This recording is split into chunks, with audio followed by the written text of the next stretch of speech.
This is Aram Jabari, PR manager at Atlas, and we'd like to give you a sneak peek at the combat system in Game of Thrones, our upcoming RPG based on the critically acclaimed HBO television series and internationally best-selling book series A Song of Ice and Fire by George R.R. Martin. Let's start by taking a look at the core of the game's combat engine, the active pause system.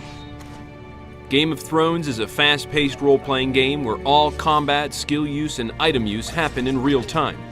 When the pulse-pounding action becomes overwhelming, the player can slow down time to better make strategic decisions like giving allies orders or choosing to use some of their character's skills to help turn the tide of the fight. It's important to note that time can never be stopped outright, as it can in many other games. This serves to preserve the tension and urgency one would expect from fights in the Game of Thrones universe.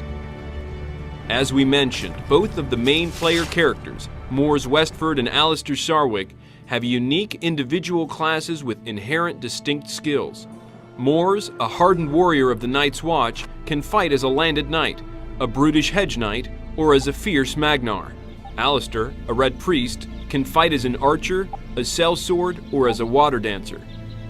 These different classes will determine the weapons and armor that Mors and Alistair can use. A hedge knight may use cumbersome two-handed weapons and sweeping attacks, while a landed knight will fight best with his sword and shield combination. Both of these characters will also play differently. For example, Alistair is not quite as stout in battle as Mors is. When facing multiple enemies, Alistair will typically prefer to not stand and fight.